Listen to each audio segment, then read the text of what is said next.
여기서 보는 것은 예후에 대한 챕터예요. 그러니까 프라그노시스인데 어떤 우리 내담자를 만났을 때 그 내담자를 치료를 했을 때 어떤 결과가 있을 것인가, 이분이 이 치료에 적합한 사람인지 또는 어떤 방식의 치료에 적합한 분인지, 그래서 치료 기법을 선택하는 것도 이분이 어떤 어프로치를 통해서 이분을 치료했을 때 좋은 결과가 있는 경우에 그 어떤 방식, 그 기법을 통해서 치료를 하겠다고 얘기할 수 있는데, 이분은 우리 상담자가 가지고 있는 치료 방식으로 치료가 불가능하다고 한다면 이분을 맡을 수 없겠죠. 그래서 어떤 분이 치료의 대상인가, 본인이 치료할 수 있는 것인가, 치료한다고 할 때 이분이 여러 방식의 어떤 훈련을 가지고 있다고 한다면 어떤 방식, 정신분석적인 방법이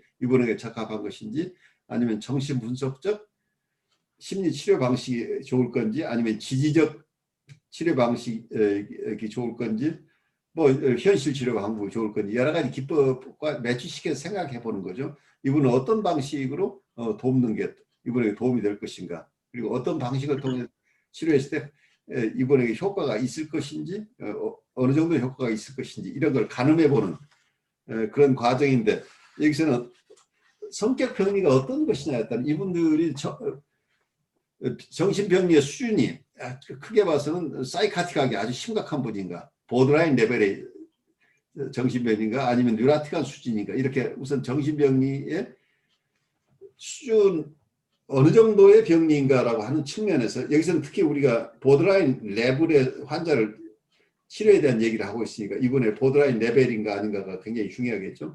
그렇지만 같은 보드라인 레벨이다, 같은 사이카틱한 레벨이라고 할 때도 중요하게 보는 부분은 어떤 성격 유형을, 심리적인 병리를, 성격적인 어려움을 겪고 있지만 어떤 성격 유형이냐를 보는 것이 굉장히 중요한데, 그중에 우리가 지금까지 얘기한 것은 히스테리성 성격, 그리고 유아성 성격, 자개성 성격, 반사회적 성격인 분들에 대해서 어떤 치료 방식이 이분들에게 도움이 될 것인가 하는 얘기를 지금까지 해왔어요. 그런데 여기서는 성도착을 가지고 있는 분들을 예후적인 측면에서 어떻게 볼 것인가 하는 것을 오늘 서로 공부하게 됩니다.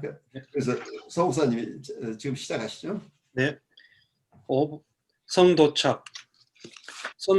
성도착이 있으면서 경계선 수준에서 기능하는 내담자의 경우 기저하는 성격 구조에 따라 예후가 다르다. 기저의 자기애성 성격 구조와 관련된 성도착은 자기애성 성격의 경우 분석적 치료 접근이 어렵기 때문에 일반적으로 예후가 좋지 않다. 다른 형태의 성격 병리의 경우는 예후가 더 낫다. 경계선 기능이 명백한 성도착 내담자의 치료는 오래 걸릴 수 있는데, 퇴행 가능성이 있는 경계선 성격 구조 내담자의 경우 성도착의 역동적 측면을 다룰 때 매우 주의해서 점진적으로 다루어야 하기 때문이다. 대상관계의 질이 모든 성도착에서 결정적인 예후 요인이다. 비착취적인 대상관계를 유지할 수 있는 능력이 있을수록 예후가 좋으며, 대상관계가 불안정할수록 예후가 좋지 않다. 수년 동안 실질적으로 고립된 채 살아온 경계선 성격 구조 내담자나 전체 성생활이 주로 도착적 환상을 가진 자위 형태를 띤 내담자의 경우 성적 어려움에 관한 예후가 조심스럽다. 6번째, 알코올과 약물 중독. 경계선 성격 구조에서 자주 나타나는 증후군인 알코올 중독과 약물 중독으로 고통받는 내담자의 예후는 기저하는 성격 구조에 따라 다르다. 여기에서도 이러한 증상의 기저에 자기애성 성격 구조가 존재할 때 예후가 좋지 않다. 이에 더해 내담자가 충동을 얼마나 효율적으로 통제할 수 있는지와 내담자의 중독 증상 억제 어려움을 치료 동안에 일시적으로 외부 환경이 대신해 줄 수 있는지가 중요한 주제가 된다. 내담자가 치료를 방해하는 증상이 일어나지 않도록 충분히 충동을 통제할 수 있거나 입원, 납병동 또는 다른 형태의 치료적 시설과 같은 형태의 보호적인 환경이 가능하다면 예후는 좋아진다. 여기서 컨버가 보고 있는 게 이 중독 치료의 경우에는 단순한 심리 치료만 가지고는 굉장히 어렵다고 지금 보고 있는 거죠. 그래서 어떤 외부 환경적인 도움도 굉장히 필요하다고 여기서는 보고 있어요. 그래서 정신분석이나 심리 치료만 가지고 치료한다기보다는 여기서 컴버그는 입원이나 납병동 또는 다른 형태의 치료적인 시설 그와 같은 이런 여러 형태의 보호적인 환경이 있다고 한다면 이분들의 예후는 훨씬 좋아진다. 그래서 그만큼 이런 보호적인 어떤 환경의 중요성을 강조하고 있다는 얘기는 단순하게 분석가나 심리치료사 한 사람의 힘으로 이분들 돕기는 많이 어렵지 않느냐 하는 얘기를 간접적으로 얘기하고 있다고 보죠. 우리 그 다음으로 가보죠. 네. 전정신병적 성격 구조. 고전적 전정신병적 성격 구조, 즉 편집적 성격, 분열성 성격, 경조성 성격 내담자는 예후가 다양하다. 경계선 수준에서 기능하는 편집성 성격은 치료가 구조화되어 내담자의 전능한 통제 욕구가 치료 관계를 왜곡하지 않을 때 예후가 좋다. 어떤 내담자는 비밀로 하기를 원하면서 치료를 시작하는 경우가 있고 또는 치료자를 비현실적으로 통제하려고 해서 치료 관계가 왜곡되고 결국 치료가 교착 상태로 끝나기도 한다. 이상적으로 내담자가 치료 관계로 들어가는 데 포함된 현실적 요구와 제약을 받아들일 수 없으면 우선 치료 관계의 초기 단계가 수립될 동안 입원시키는 것도 유익하다. 이런 방식으로 편집성 환자가 많은 생활 영역에서 비밀을 가지려고 하고 치료자를 전능하게 통제하려는 노력은 병원 치료진의 관찰이나 치료팀의 상호 지지에 의해 보완될 수 있다.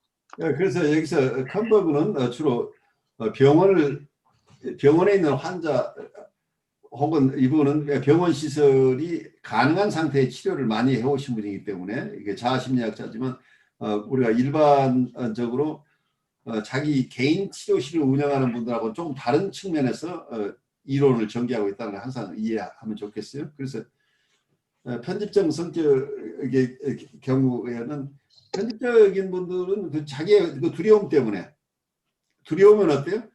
두려움을 이겨내는 방어 방법은 두려움을 주는 대상을 통제하는 거죠. 그래서 전능 통제를 하고 싶어 해요.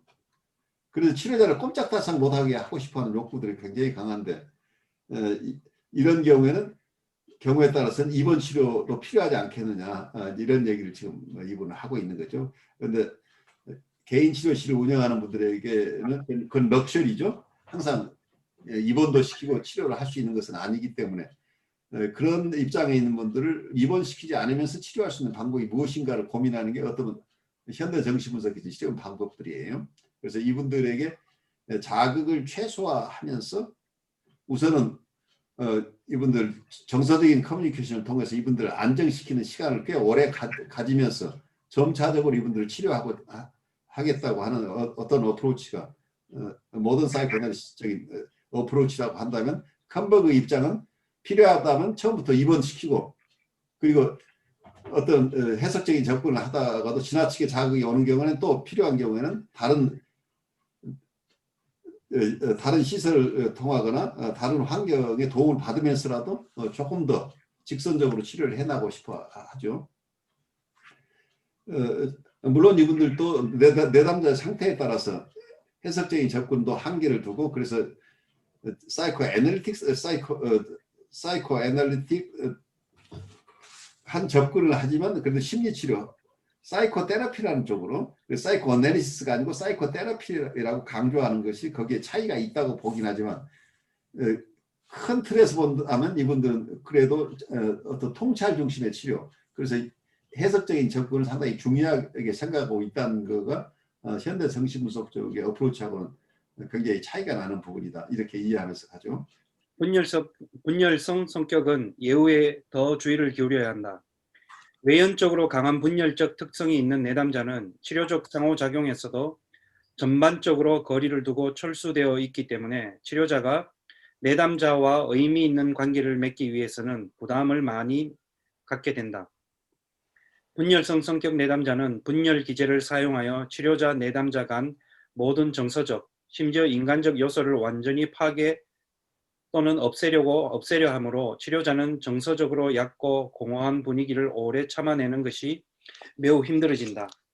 건트립은 분열성 내담자의 전형적이고 역동적인 특성을 설득력 있게 개관하였는데 이들은 치료자에게 대단한 스트레스를 제공한다는 것이다. 필자는 이들 내담자의 치료에 치료자의 성격이 매우 중요하다는 그의 관찰에 동의한다. 분열성 내담자의 예우가 기법에 반영된 치료자의 개인적 자질에 의해 특히 좌우된다는 것은 당연하다. 치료자가 내담자에게 치료자를 활용할 수 있도록 자신을 내놓는다고 해서 내담자를 도울 수 있는 것은 아니다. 오직 치료자가 자신의 자연스러운 따뜻함, 정서적 풍부함, 공감 능력을 활용하며 내담자의 방어적 철수를 체계적이고 지속적으로 분석함으로써만이 내담자를 도울 수 있다. 그래서 여기서 어떤 면에서는 분열적 성격을 가진 분에게 대해서 컨버그가 하는 얘기는 오직 치료자가 자신의 자연스러운 따스함, 정서적 풍부함, 공감 능력을 최대한 활용하면서 내담자의 방어적 철수를 체계적이고 지속적으로 분석함으로써 이 내담자를 도울 수 있다. 그래서 두 가지 측면을 여기서 얘기하고 있어요. 첫 번째는 공감을 통해서 도와줘야 된다. 두 번째는 그렇지만 체계적이고 지속적인 분석이 필요하다. 특히 방어적인 철수가 일어나고 있는데 이분들의 방어적인 철수를 끊임없이 분석한다고 하는데 사실은 이 상반되는 어프로치를 동시에 이해하고 있는 거죠. 두 번째 것은 애널리틱한 어프로치, 말하자면 분석적인 어프로치인데 정서적인 커뮤니케이션을 중시하는 현대정신분석의 기법에서는 통찰 중심의 두 번째 어프로치는 이고 스트렝스가 상당히 강화된 경우에 순차적으로 일어나는 것이 이걸 동시에 한다고 하는 것은 조금 무리라고 보여요. 그런데 어떤 컨버그 입장에 이 두 가지를 동시에 다 할 수 있다고 이렇게 보고 있는데 거기서는 치료 라인에 따라서 어떤 여기서 컨버그 라인의 분들이 생각하는 것과 현대정신분이 생각하는 것은 상당히 거리가 있는 것으로 보여요. 이게 실질 임상 상황에서 이 두 가지가 동시에 일어나기는 어렵지 않은가 싶은데 두 가지가 다 필요한 것들이에요. 근데 두 가지가 다 필요한데 이것이 동시에 이상적으로 함께 이렇게 할 수 있는 것이냐 아니면 우선은 공감적이거나 아니면 정서적인 커뮤니케이션을 중시하는 방향으로 가서 내담자와 관계가 일정 부분 라포가 형성된 이후에 어느 정도 형성된 이후에 조금 더 분석적인 어프로치를 할 필요가 있지 않느냐 하는 어떤 실제 임상 상황에서는 기법적으로 상당히 큰 차이가 나는 어프로치라고 생각이 돼요. 경조성 성격은 예우가 나쁘다. 여기서 문제는 내담자가 우울을 제대로 체험해낼 수 있는 정도이다. 심한 탈보상 없이 우울을 체험해낼수록 예우가 좋다. 선호하는 방어 기제에 있어서 경조성 성격은 자기애성 성격과 관련되며 자기애성 성격에 기법적으로 적용되는 많은 것을 경조성 성격에 적용할 수 있다. 그러나 자기애성 성격보다 경조성 성격은 예우가 좋지 않다.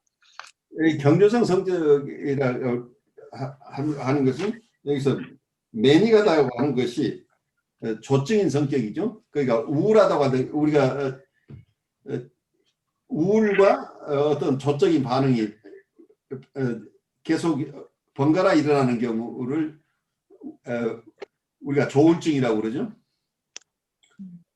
근데 아주 심한 어떤 조증 환자가 아니래도 경조성이라고 하는 거 그거보다는 조금 약한 경우를 하이퍼매닉이라고 얘기를 해요. 그 조적인 성격인데 아주 심한 경우는 아닌 경우죠. 그 성격 중에 이런 경조성인 경우에 예후가 별로 좋지 않다는 얘기를 하고 있어요. 그래서 우울에 만나지 않기 위한 것이 조적 반응이라고 보면 돼요. 그러니까 어떤 분들이 굉장히 심하게 우울한 쪽에 있는 분들이 우울에서 빠져나오기 위해서 안간힘을 쓰는 게 굉장히 특정한 시기가 지나면 굉장히 활동적으로 이것저것 막 일을 벌리는 경우도 생겨요. 그때 이때는 전혀 사업을 해본 적이 없는 사람이 사업을 한다고 해서 가게를 2개씩 오픈하기도 하고 어떤 지금까지 큰 관계 그렇게 긴밀한 관계 있지 않았음에도 불구하고 갑자기 결혼하겠다고 나서기도 하고 행동아들이 막 일어날 수 있는 거죠. 뭔가 자꾸 동적으로 움직이면서 우울이 덮치는 것을 방하는 이런 거죠. 그래서 어떤 면에서 이런 조증, 여기서는 경조성이지만 일반적으로 이런 우울에 빠지지 않기 위해서 조적인 반응을 보이는 환자들은 굉장히 심각한 환자들이어서 그분들 이 조적인 행동을 인지적으로 하지 않도록 하는 것만 중요한 것이 아니고 그 원인이 무엇인가를 밝히는 그것을 심리 역동이 이게 방어적인 것이라는 것을 이해를. 그래서 이분들이 현실적인 계획을 가지고 사업을 벌리거나 어떤 행동들을 하는 게 아니라는 걸 이해해야죠. 심리적인 어려움에서 벗어나기 위한 방어 수단이라는 얘기예요. 그러니까 비현실적인 계획을 가지고 뭐든 잘할 수 있다고 막 나서는 경우가 생길 수 있겠죠. 그럼 결국은 그렇게 많은 일을 벌이다가 결국 탈진해요. 탈진하면 다시 깊은 우울로 빠져버릴 수도 있는 거죠. 근데 여기에 아마 번역서 중에 심한 탈보상이라는 말이 나오는데 이 말 알아들을 수 있을까요? 심리적인 와해를 얘기할 거예요. 심리적으로 무너져 버리는 것. 심리적인 와해가 일어나지 않는 범위 내에서 우울을 체험할 수 있는 사람은 예후가 좋다는 얘기예요. 그래서 우울을 어느 정도까지 감내할 수 있느냐가 이번에 회복할 수 있는 그 예후에 대한 척도라는 얘기예요. 우울을 조금 더 견디지 못한 사람은 사실은 치료하기 굉장히 힘들다는 얘기예요. 우울함을 어느 정도까지 수용해내느냐라는 얘기예요. 그래서 이게 우울한 지경이 되면 갑자기 이분이 심적인 어떤 와해를 경험한 디컴펜세이션이 일어나 버린다고 한다면 이분은 우울한 정서를 이번에 경험하도록 할 수가 없게 되겠죠. 이분이 심리적으로 무너져 버리니까 와해된다고 하는 거예요. 그래서 심한 와해적인 그런 심한 어려움을 겪지 않으면서도 우울을 어느 정도 체험할 수 있느냐 하는 거죠. 그렇다면은 이 심리적인 와해를 브레이크다운으로 볼 수 있을까요? 그런 개념으로 봐야 되겠죠. 그래서 그런 브레이크다운이 일어나지 않으면서 와해가 일어나지 않으면서 우울을 체험할 수 있는 정도가 굉장히 하나의 이분의 예후에 대한 척도가 된다 하는 얘기를 하고 있어요. 그래서 어떤 면은 이 부분은 모던 컴플렉트 티어리의 이론을 제가 여러분들하고 같이 공부를 했는데 우리가 심적인 어려움을 겪는 분들은 우울이나 불안을 하나도 경험하고 싶어 하지 않는 분들이에요. 대부분 우울해지고 싶지 않아서 뭔가 어떻게 방어를 해야 되고 불안함이 하나도 있어서는 안 되는 것처럼 생각하고 어쩌면 심리치료를 하거나 정신분석을 하는 분 사이에서도 이분이 불안하지 않도록 불안을 해소해 줘야 되겠다. 우울함을 사라지도록 해줘야 되겠다. 마음에 갈등이 없도록 해주고 싶다 하는 쪽의 생각을 가지고 있을지 모르는데 그런 것을 현대 갈등 이론의 찰스 브레너 같은 분은 이 부분을 어떤 퍼스펙티브 자체를 우리가 바꿀 필요가 있다고 이분들은 얘기를 해요. 우리는 갈등 구조를 벗어날 수 없다. 우리는 마음의 갈등을 가진 존재로 살아가는 이게 우리의 실존이다는 얘기예요. 그래서 마음의 갈등을 완전히 없애는 게 아니고 심리치료를 한다, 그러거나 정신분석을 한다고 하는 것은 건강한 타협형성을 하도록 도와주는 것이다. 컴프로마이스 포메이션이라는 용어를 굉장히 중요시해요. 결국은 타협형성을 어떻게 건강한 타협형성을 할 수 있도록 도와주는데 우리에게 우울이나 불안은 항상 있는 것이다. 우울이나 불안을 아주 없애겠다고 하는 것 자체가 강박이다. 우울이나 불안을 하나도 없이 청결한 마음, 아주 깨끗한 마음을 가지겠다고 한다면 이건 우리가 평생 이룰 수 없는 것이다.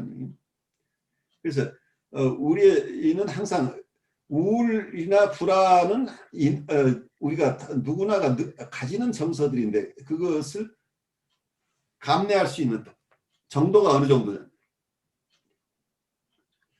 그래서 지나치게 방어에 치중하지 않으면서 그러니까 최소한의 방어를 하면서 자기의 역동을 추구할 수 있도록 타협형성을 하는 능력이 이게 건강함의 징표라는 얘기예요. 그래서 우울 불안을 다 없애는 게 아니고 우울 불안을 어느 정도까지 감내하면서 내가 뭐라고 컨테인할 수 있는, 내가 담아낼 수 있는 우울이나 불안의 양이 큰 사람은 그 우울이나 불안을 느끼면서도 자기의 역동을 만족시킬 수 있는 일들을 추진할 수 있는 힘이 있는 건데, 어떤 분들은 자기가 가진 모든 에너지를 방어에만 쏟는 분들이 있다는 거예요. 그러니까 우울하거나 불안하거나 두렵지 않으려고 거기에 안간힘을 쓰는 분들은 이게 건강하지못한 타협형성이라는 얘기예요. 자기의 역동 만족에 최대한의 에너지를 쓸 수 있는. 그렇지만 방어도 해야 되기 때문에, 방어 자체가 나쁜 것이 아니고, 방어는 우리가 유기체가 살아가기 위해서는 방어는 필수적인데, 그 방어가 지나치지 않게 적정한 방어, 최소한의 방어를 하면서 자기의 역동을 최대한 만족시킬 수 있도록 적정한 타협형성을 할 수 있는 능력이 건강함의 징표다. 이제 이렇게 이해를 하신다면 여기서 컴버가 하는 얘기를 알아들으실 수 있을 거예요. 인격의 와해가 발생하지 않으면서, 브레이크다운이 일어나지 않으면서도 우울을 어느 정도 체험해낼 수 있는 분은 예후가 좋다, 이렇게 얘기할 수 있겠죠. 우울을 하나도 견디지 못하는 분보다는 우울을 어느 정도 견뎌낼 힘이 있는 분들은 조금 더 치료 전망이 밝다, 이렇게 얘기하고 있어요. 8번째, 혼란된 또는 충동적 성격장애. 소위 혼란된 또는 충동적 성격장애는 예후가 괜찮지만 자아 취약성이 얼마나 비특정적으로 나타나느냐에 따라 각기 달라진다. 여기에 대해서는 나중에 살펴볼 것이다. 다양한 성도착 증상 내담자, 이성애적 또는 동성애적으로 난잡한 경향이 있는 내담자, 다양한 다형 도착적 성적 경향이 있는 내담자도 이 집단에 속한다. 일반적으로도 성도착 환상이나 행동이 혼란되고 복잡할수록, 그리고 이러한 성적 상호작용과 관련된 대상관계가 불안정할수록 경계선 성격 구조 진단이 확실해진다. 그러나 이와 동시에 지속적으로 성도착이 있고 기저의 자기애성 성격을 가진 내담자에 비해 예후는 더 좋다. 이것이 시사하는 바는 혼란된 성생활이 일반적 경계선 기능을 반영하지만 기저의 자기애성 성격 구조가 없다면 처음에 드러나는 불안정하고 광범위하며 다양한 병리적 성행동이 의미하는 것보다는 오히려 예후가 더 좋다. 그러나 다양한 성도착 환상이나 행동이 안정된 대상관계를 수립할 수 없는 좀 더 일반적인 무능력을 나타낸다면 바로 그 이유 때문에 예후는 더 나빠진다. 9번째, 강박성 성격. 강박성 성격이 우세한 내담자는 경계선 수준에서 기능한다 해도 예후가 좋다. 그러나 자기애성 성격이나 분열성 성격도 표면적으로 냉담함, 주지와 거리두기를 하기 때문에 이들을 강박성 성격 구조와 구분하는 것이 중요하다. 10번째, 우울 피약성 성격. 경계선 수준에서 기능하는 우울 피약성 성격은 몇 가지 유보사항을 고려한다면 비교적 예후가 좋다. 첫째, 과학적 특성이 있을수록, 즉 과학 피약성 성격일수록 엄격한 의미의 우울성 성격보다 예후가 좋지 않다. 둘째, 대인관계 행동에서 일반화된 자기 파괴성을 보이는 내담자의 주된 의도가 자기 손상, 예를 들면 만성적 자살 기도 경향, 반복적 자해 경향인 것처럼 보일 때에도 예후가 좋지 않다. 이것이 시사하는 바는 자기를 향한 공격성의 형태가 더 원시적일수록 자기를 향한 공격성이 주로 초자아 구조 안에서 통합된 경우에 비해 자기와 비자기를 구분하지 못한다는 의미에서 공격성 방출이 더 확산적일수록 예후가 좋지 않다는 것이다. 몇 년에 이르는 장기간의 입원과 함께 집중적인 정신분석적 심리치료는 만성적으로 자해하는 사람을 치료하는 데 꽤 성공적일 수 있는데, 이러한 경우 치료 세팅이 내담자가 실제적이거나 위협적인 자해를 통해 자신의 환경을 전능하게 통제하려는 노력을 담아낼 수 있을 때이다. 우세한 성격 병리 유형이 예후에서 중요하므로 내담자를 진단적으로 주의 깊게 평가하는 것이 중요하다. 따라서 내담자에 대한 기술적 진단이 정확할수록 순전히 기술적 진단에 덧붙여 구조적, 발생기원적, 역동적 분석이 더 확실해진다. 여기 언급된 구조적, 발생기원적, 역동적 분석은 개인의 병인론적 갈등과 개인사를 재구성하려는 것이 아니라 다양한 관점에서 이러한 갈등과 과거 생활 경험에서 비롯되었고 이제는 개인의 성격 구조의 일부가 된 좀 더 영속적인 변화를 결정지으려는 것이다. 더 일반적인 용어로 진단을 잘 하려면 지금 여기에서 상위 심리학적 분석이 필요하다고 할 수 있다. 경계선 인격 구조를 가진 분들은 어떤 병리 단계가 어떤 경계선 레벨이라고 하는 것 자체가 사이카틱하거나 보드라인하고 사이카틱한 환자나 뉴라틱한 환자들과 다른 어떤 인격 구조라고 분류해내고 있어요. 그런데 경계선 인격 구조 속에도 여러 심리 유형들이 있는데 그래서 여기에는 여러 가지 성격 유형이 있는데 특히 병리적인 경우에 성격 병리가 어떤 성격 병리를 가지고 있느냐에 따라서 예후가 많이 달라진다.